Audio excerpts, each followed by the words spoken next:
Motorola నుంచి ఒక కొత్త మొబైల్ రాబోతుంది. ఇది వచ్చేసి మోటరోలా G67 పవరు. ఈరోజు వీడియోలో ఈ మొబైల్ సంబంధించిన ఫీచర్స్ ఏంటి, దీని ప్రైస్ ఎంత, ఈ మొబైల్ ఎప్పుడు వస్తుంది అనేది ఈ వీడియోలో చెప్తా. ఈ వీడియో స్కిప్ చేయకుండా లాస్ట్ దాకా చూడండి. అంతేకాక కొత్తలో మధ్యాహ్నం ఫస్ట్ టైం చూసినట్లయితే వెంటనే మంచిగా సబ్స్క్రైబ్ చేసుకోండి. ఇప్పుడు ఈ మోటరోలా G67 పవర్ ఫీచర్స్ గురించి మాట్లాడితే ఫస్ట్ దీంట్లో డిస్ప్లే వచ్చేసి 6.7 inches 120 HS full HD plus LCD display ఉంది. ఇది ఆండ్రాయిడ్ డిస్ప్లేతో కాదు, ఎల్సిడి డిస్ప్లే. దాంతోపాటు ఫ్రంట్ డిస్ప్లే ప్రొడక్షన్ వచ్చేసి గొరిల్లా గ్లాస్ 7i ప్రొడక్షన్ వస్తుంది. ఓవరాల్ దీంట్లో డిస్ప్లే వచ్చేసి ఒక డీసెంట్ డిస్ప్లే అని చెప్పొచ్చు.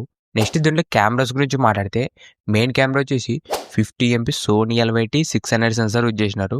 ఇది ఓఎస్ కూడా సపోర్ట్ చేస్తుంది. ఈ మెయిన్ కెమెరా బాగానే ఉంటుంది, ఎందుకంటే మనకు సోనీ నుంచి ఒక మంచి సెన్సార్ అది కూడా విత్ ఓఎస్ కూడా సపోర్ట్ చేస్తుంది. సెకండ్ వచ్చేసి 8 MP అల్ట్రావైడ్ కెమెరా ఉంటుంది. సెల్ఫీ కెమెరా వచ్చేసి 32 MP ఉంటుంది. దీంట్లో మనకు ఫ్రంట్ అండ్ బ్యాక్ కూడా మంచి కెమెరాస్ యూజ్ చేసినారు. నెక్స్ట్ దీంట్లో చేసిన ప్రాసెసర్ వచ్చేసి స్నాప్డ్రాగన్ 7H Gen 2 ప్రాసెసర్. ఇది వచ్చేసి ఒక డీసెంట్ ప్రాసెసర్ అని చెప్పొచ్చు. ఈ స్నాప్డ్రాగన్ నుంచి పర్ఫార్మెన్స్ కూడా బాగానే ఉంటుంది. నెక్స్ట్ దీంట్లో బ్యాటరీ వచ్చేసి 7000 mAh బ్యాటరీతో వస్తుంది. బ్యాటరీ బ్యాక్ కూడా ఎక్కువ ఇచ్చినారు, 7000 mAh. దాంతోపాటు dual stereo speakers with Dolby Atmos కూడా సపోర్ట్ చేస్తుంది. సౌండ్ క్వాలిటీ కూడా బాగానే ఉంటుంది. విత్ హై రేస్ ఆడియో సర్టిఫికేషన్తో కూడా వస్తుంది. దాంతోపాటు మిలిటరీ గ్రేడ్ 810 సర్టిఫికేషన్తో కూడా వస్తుంది. దాంతోపాటు IP64 dust and water resistant వస్తుంది.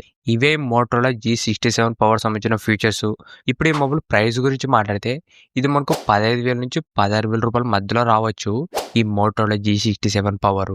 ఇప్పుడు ఈ మొబైల్ ఎప్పుడు లాంచ్ అవుతుందంటే November 5th అఫీషియల్గా మన ఇండియాలో అనేది లాంచ్ అవబోతుంది ఈ మోటరోలా G67 పవర్. ఇంతేకాసి ఈ వీడియో మీకు నచ్చింది అనుకుంటున్నా. ఇలాంటి ఇంట్రెస్టింగ్ వీడియోస్ కోసం రెగ్యులర్గా మన ఛానల్ ఫాలో అవుతుండండి.